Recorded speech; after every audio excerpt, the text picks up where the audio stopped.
መቼ? በአደባባይ ነው የተዘረፍኩልሽ። ለአባትሽ መታከሚያ ያልሽውን ገንዘብ ተዘረፍሽ እንዴ? እሱ ቢሆንማ በምንድሬ። እሺ ታዲያ ምንድን ነው ተዘረፍኩት? ከአንድ ነገር ልኝ ይችልኝ ታርለች። ምንድን ነው እማዬ? እንደ እርግብ ሁሉ ሀናም ልጅሽ ናት እና እንደ ልጄማ ስለማያት እኮ ነው በድርጅቴ በኩል አባቷን ለማሳከም የሞከርኩት። እማዬ ነገሩ እንደሱ አይደለም። እሺ ታዲያ ምንድን ነው ነገሩ? እማዬ ሀና እንደምትለው ከሆነ እርግብ ሙሉ ለሙሉ የሀናን ታሪክ ወስዳ ነው ልጅሽ ነኝ ብላ የመጣችሁ። እማዬ ምን ሆነሻል? ተረጋጊ። ጭራሽ የልጄ ታሪክ ይመራል። የኔ ልጅ ነገር የሆነችውን ነገር እንድትነግረኝ ብዬ ቆጣ ያልኩት ከዛማ አዝናብኝ እያለቀሰች ወጥታ ሄደች። ሀንዬ ሁሉንም ነገር ለሰላም እነገረቻት። የዲኤንኤ ምርመራ ሊያደርጉ ነው። በአደባባይ ተዘርፌልሻለሁ፣ ጉድ ሆኜልሻለሁ ሰላምዬ። ሀሴት ቃለመጠይቅ የተደረገላት የኔ ታሪክ ነው ብላ ለሰላም ነገረቻት። ሰላምዬ እንዴት ሊሆን ቻለ? እኔ ይህንን ማመን ያቅተኛል ስትል ለሷ መለሰችላት። ወይዘሮ ሜላት እኔ መልካምና ጥሩ ሰው ስለሆንኩላት ነው እንደዚህ የጠገበችው፣ ደግሞ በልጄ የመጣችብኝ ወሯን ትጨርስ እንጂ አይደለም ከቤቴ ከአዲስ አበባ ነው የማሰናብታት ብላ ዛተችባት። ኖላዊ ሀንዬ አለሜ ምን ገጥሞሽ ነው? ምን ሆነሽብኝ ነው እንደዚህ የምታለቅሽው? ልጄ እባክሽ ንገሪኝ ሲሉ ጠየቋት። አባ ምንም ነገር አትጠይቀኝ፣ እኔ ከጠየከኝ እሄዳለሁ ሰላም አለበት ቦታም ብላ ለኖላዊ መለሰች። ልጄ ምን ነክቶብኝ ይሆን ሲሉም ኖላዊ ስስቅ ብለው እያለቀሱ ይገኛሉ። ሰላም ጤና ይስጥልኝ ውድ የተከበራችሁ የዚህ ዩቲዩብ ቻናል ተከታይ የሆናችሁ ቤተሰብ በሙሉ በያላችሁበት ሰላማችሁ ብዝት ትርፍርፍ ይበል። ኖላዊ ድራማ ክፍል 42 ተለቀቀ። የዲኤንኤ ምርመራ ሊያደርጉ ነው ወይዘሮ ሜላትና ሀና ሀሴት። ወይዘሮ ሜላት ትክክለኛ ልጇን ልታውቅ ነው። ምን ሆነሽ ነው? የተፈጠረው ነገር ለምን በግልጽ አድርገሽ አትነግሪኝም? ብላ ሰላም ስትነግራት እባክሽ ምንም ነገር አትጠይቅኝ እኔ መሄድ አለብኝ ብላ ለሰላም ትነግራታለች። ሀንዬም ወደ ቤቷ ትሄዳለች። ሰላምም እናቷን ፍቃድ ለመጠየቅ ፈልጋ እኔ ሀንዬ ሄዳለች እኔ ልከተላት፣ የሀሴትን ፎቶ ቪዲዮውን ኢንተርቪው የተደረገችውን አሳይቻት በጣም ደንግጣ ወደ ቤቷ ሄደች ብላ ለወይዘሮ ሜላትም ስትነግራት ይች ልጅ ምን ሆናለች? እሺ ተከታያት እኔም ልንጣ ወይ በማለትም ስትነግራት እኔ ከሄድኩኝ ይበቃል ብላ ሰላምዬ ለእናቷ መለሰችላት። እንግዲህ ቤት ድረስ ሄዳ ምንድነው የተፈጠረው ግልጽ አድርገሽ ንገሪኝ ብላ ሰላም ለሀንዬ ስትነግራት በአደባባይ እኮ ተዘረፍኩልሽ ሰላምዬ፣ ቃለ መጠይቅ የተደረገችው የሀሴት ያ ታሪክ የኔ ነው ብላ ለሰላም ትነግራታለች። ሰላምዬ እንዴት ሊሆን ቻለ? እኔ ይህንን ማመን ያቅተኛል ብላ በጣም ደነገጠች።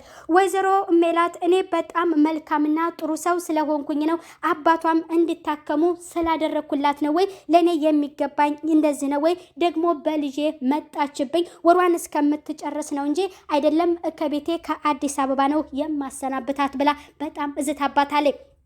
ሀሴት ተብየዋም ወደ ቤት ስትመጣ ሰላምዬና እንዲሁም ሀና ሲሄዱ አግኝታቸው ምን ሆነው ነው? ሀንዬ ሰላምም አላለችኝም፣ ሰላምም ደግሞ ዝም ብላኝ ነው፣ የተፈጠረ ነገር ምንድነው ብላ ለእናቷ ስትነግራት ያንቺን ፎቶ ካየችው በኋላ ደንግጣ ነው ብላ እናቷ ትነግራታለች። ምን ብላ በጣም ተደነግጣለች። ያንን ስትነግራትም መጣሁ ብላ ለወይዘሮ አልማዝ ስልክ ለወይዘሮ ባዩሽ ስልክ ትደውልላትና ያንን ቪዲዮ ሀንዬ አይተዋለች ብላ ለባዩሽ ትነግራታለች። ድሮስ ላታየው ነዋ፣ አንቺ ዝም ብለሽ ስራሽን ስሪ፣ እኔ ሜላትን አቃታለሁ እንደጄ መዳፍ ያክል ነው የማውቃት፣ አሁን ወደ ስራ ሊሄድ ነው፣ አርፈሽ ስራሽን ስሪ ስትል ለሀሴት ትነግራታለች። እውነቱ የወጣ ጊዜ እኔ ምን ልሆን ነው ወይኔ ቅሌቴ ብላ ሀሴትም በጣም ትናደዳለች። ሰላምዬ የተፈጠረው ነገርን ከነገረቻት በኋላ መኝታ ክላሷ ተቀምጣ በጣም እየተብሰለሰለችም ዛሬ ምን ሆናችኋል ሁላችሁም ብሎም ምናሴ ለሰላምዬ ይነግራታል። ሀንዬም ስልክ ስደውልላት አታነሳም። ሀሴትም ጥሩ ሙድ ላይ አልሆንኩም ማለት አንቺም ደግሞ እንደዚህ ምን ሆናችሁ ነው ብሎ እሱ ሲጠይቃት ለእሱ የተፈጠረውን ነገር የሀሴት ሀሴት እህታቸው እንዳልሆነችና ያንን ቪዲዮ አይታ የኔ ታሪክ ነው ይሄ ብላ አለችኝ ብላ ለምናሴ ትነግረዋለች። ምናሴ ደግሞ እንዴት ሊሆን ቻለ ለምንስ እስከዛሬ አላወቅንም ብሎ ለእሷ ለእህቱ ይመልሳል።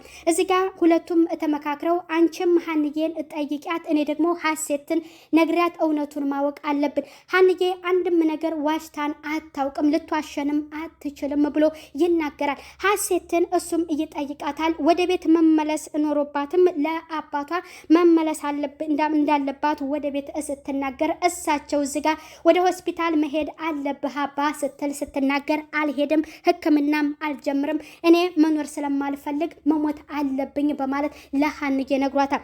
እኔ ያንን ትላንትና ያልከኝን ስላልነገርኩህ ነው ወይ እንደዛ የምትሆነው? መታከም መዳን አለብህ እኮ አባ ብላ ለኖላዊ ትነግራቸዋለች። አልፈልግም፣ አልታከምም፣ እኔ መኖር የለብኝም፣ መሞት ይሻለኛልን ብለው ለሀንዬ መልሱላታል። በጣም ታለቅሳለች። በጣም እያነባችም ሂጂ ወደ ስራሽ እንዳይረፍድብሽ ብለው ነው የነገራት። ሀና ብለህ ጠራኸኝ እንዴ በማለት ለእሳቸው ትመልሳለች። ምክንያቱም ሀንዬ ብለው ነበርና የሚጠሯት። ወደ ስራ ቦታዋ እንደተመለሰችም ሰላምዬ ክችን እንደነበረች እየጠበቀቻት እሷን ለመጠየቅ እውነቱን ማወቅ እንደፈለገች ክችን እሷን ታገኛታለች። መጣሽ እንዴ ሀንዬ በማለት ትነግራታለች። ለእናታችን ነግረናት በጣም ነው የተናደደችው። እዚህ ጋር የምነግርሽን ነገር እንድትመልሽልኝ እርግጠኛ ነሽ ወይ ብላ ስትጠይቃት እዚህ ጋር መላላታለች። ሀሴትም ወደ ክላሱ ገብታ ጥያቄ ጠይቋታል። ሀንዬ እስከዛሬ ምንም ነገር ዋሽታን አታውቅም፣ አንቺ እውነትሽን ነው ወይ ሀሴት ነሽ ወይ ብሎ ለሷ እየነግራታል። አንተ በእኔ እየተጠራጠርክ ነው ወይ እህቴ አይደለሽም እያልከኝ ነው ወይ ስትልም ለሱ ትመልስለታለች። ሀንዬ ዋሽታን ስለማታውቅ ነው አይደለም በዚህ በትልቅ ነገር ላይ በትንሽ ነገር እንኳን ውሸት የማትወድ ልጅ ናት ብሎ ለሀሴት ይነግራታል። እሷም ወሬህን ከጨረስክ እና ጥያቄንም ከጨረስክ መሄድ አለብኝ ብለው ጥላው ትሄዳለች። ትደበቅና ለወይዘሮ ባዩሽ ትደውልላትና እሱም ጥያቄ ጠየቀኝ፣ በቃ እውነቱ ታወቀ፣ ቤቱ እየተተራመሰ ነው ስትል ለሷ ትነግራታለች። ምንም ነገር አትጨነቂ፣ እኔ እመጣለሁ፣ ወይዘሮ ሜላትን ምን ማድረግ እንዳለብኝ እኔ አውቃለሁ ብላ በደስታ ወይዘሮ ባዩሽ ያቺ መጥፎ ጓደኛዋ ለሀሴት ትነግራታለች። ሀሴትም ከእናቷ ጋር ተቀምጣ ለሷ አሁንም ትክክለኛ ልጇ እንደሆነችና እንዲሁም ደግሞ ያችኛ ትንጣ እንጂ እኔ አለቃትም እያለች የምትዝተዋ ወይዘሮ ሜላት በሀና ላይ በጣም እየዛተችባት ነው ያለችው። በምን እርግጠኛ ሆና ነው እንደዚህ ልትናገር የቻለችው ግንም ስትልም ለእናቷ ትመልስላታለች። እኔ መልካም ስለሆንኩላት ነዋ፣ እኔ በገዛ እጄ ጥሩና አባቷንም ስላሳከምኩላት ነዋ እንደዚህ የሆነችው፣ ደግሞ አንድ ተራ ሰራተኛ እያለች ሀንዬ በጣም እያመነጫጨቀቻት ነበር። ሀንዬ ምግቧን እየሰራች ክችን እንደሆነች ወይዘሮ ሜላት ወደ እሷ ጋር ሄዳ አንቺ እኔ ምንም የተንዛዛ ወሬ የማዳምጥበት ሰዓት አይደለም፣ ለምንድን ነው እንደዚህ ይህንን ለመናገርስ ድፍረቱን ከየት አንጥተሽው ነው ብለሽ ደግሞ በልጄ የመጣሽብኝ ብላ እሷን ታስጠነቅቃታል። ሁለተኛ ይህንን ሀሳብ ብታነሽ ብላ ስታስጠነቅቃትም ይቅርታ ብላ እሺ ብላ ትቀበላታለች። ያንን ከተናገረቻት በኋላ ወይዘሮ ሜላትም እንደተናደደች ትወጣለች። ሰላምና ምናሴም ተቀምጠው እውነቱን ማወቅ እንዳለባቸው እሷን ሲጠይቋት እንዴት በእኔ በራሴ መልካምነት እንዴት ትጎዳኛለች ደግሞ ብላ በልጄ መጣችብኝ አናቴ ላይ ወጣች እያለች ለሁለቱም ስትናገር ምናሴ እዚህ ጋር ሀናን በዚህ መልክ አትመልሽላት ብሎ ለእናቱ ይመልስላታል። እኮ እናንተ ናችኋ እንደዚህ ያጠገባችኋትም እያለች ለነሱ እየተናገረች ነበር። በመጨረሻም ሀንዬን ሰላምዬ ከጠየቀቻት በኋላ ምናሴም እህቱን ይችኛዋን ሀሴትን ከጠየቀ በኋላ ሁሉንም በአንድ ጋር ሰብስበው ጥያቄያቸውን ጠይቀው ነበረ። እሷ ስትጠየቅ እኔ ጋር ያለው እውነት እንግዲህ ይሄ ነው ብላ ሀሴትም የተናገረችው አለ፣ ሀንዬም እየተናገረችው አለ። አዎ አንቺማ እየተናገርሽውን አየን እኮ ብላ ወይዘሮ ሜላት ለሀና ትመልስላታለች። ለምን በአንድ ሀሳብ አንስማማም ብሎ ምናሴ እያነሳል። ያ ሀሳብን ደግሞ ሰላምዬ ተናገሪ ሲላት አንተ ተናገር ስትልም ለምናሴ ነግረዋለች። ለምን የዲኤንኤ ምርመራ አይደረግም ብሎ ለወይዘሮ ሜላት ሲነገር ሀሴት በጣም ደነገጠች። ከምንም በላይ ነው የደነገጠችው። ሀና አንቺስ ስትባል እኔ ችግር የለብኝም ብላ በደስታ ያንን ሀሳባቸውን ትቀበላለች።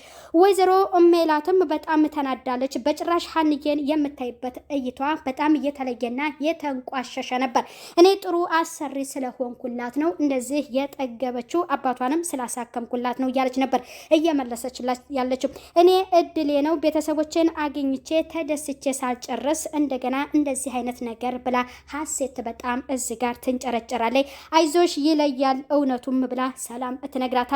የመጨረሻው ሀሳብ የዲኤንኤ ምርመራ እንደሚወስዱና እንደሚታወቅ ትክክለኛ ልጇ ወይዘሮ ሜላት ሀና መሆኗን የምታውቅበት ይህንን ችግር የፈጠረውና ያመጣችው ያቺ መጥፎ ጓደኛዋ ወይዘሮ ባዩሽ ናት። እሷን ምን እንደማደርጋት እኔ አውቃለሁ፣ በደንብ ነው ጠንቅቄ የማውቃት፣ የእጅን መዳፍ ያክል ነው የማውቃት ብላ ለሀሴት ትነግራታለች። እሷ አንቺ ዝም ብለሽ ብቻ ስራሽን ስሪ፣ እኔ ነኝ ለሜላት የማደርገውን ነገር የማውቀው ብላ ለሀሴት ትመልሳላታለች ማለት ነው። የዛሬው ቪዲዮ ይህንን ይመስላል። ኖላዊ በጣም ተጨንቋል። እውነቱን ማወቅ ፈልገዋል። እንግዲህ እሷ መናገር አልፈለገችም። በመጨረሻም ልትናገር ትችላለች። እሷን አለችበት ቦታ እባክህ አሲር ውሰደኝ፣ እኔ ሰላምዬንም አስቀይሜያታለሁ፣ አንድ ቀንም ተናግሪያት አላቅም ነበረ፣ ትላንትና ማታ ስለተናገርኳት በጣም እሷም አዝናብኝ አልቅሳብኛል ብለው ለአሲር ነግረውት ታረቀኝ፣ የስራ ቦታዋን ያውቀው እንደሆነ እሱ ያሳየንና ወደ ቤቷ ሄደን እሷን ልጠይቃት እንዴት ነው የምቆየው ብለው ኖላዊ ስቅ እያሉ እያለቀሱ ለአሲር ነግረውታል ማለት ነው። እንግዲህ በቀጣዩ ክፍል የዲኤንኤው ተመርምረው ውጤቱ የምናይበት እና የወይዘሮ ሜላት ትክክለኛ ልጇ የሚለይበትም ወይዘሮ ሜላትም ይቅርታ ብላ ሀንዬን የምትጠይቅበት ይሆናል። ምክንያቱም በጣም ነው ያመነጫጨቀቻት ማለት ነው። ቤተሰብ በዛሬው ክፍል ይህንን ይመስላል። ለዚህ ዩቲዩብ ቻናል አዲስ የሆናችሁ ቤተሰብ እየሆነ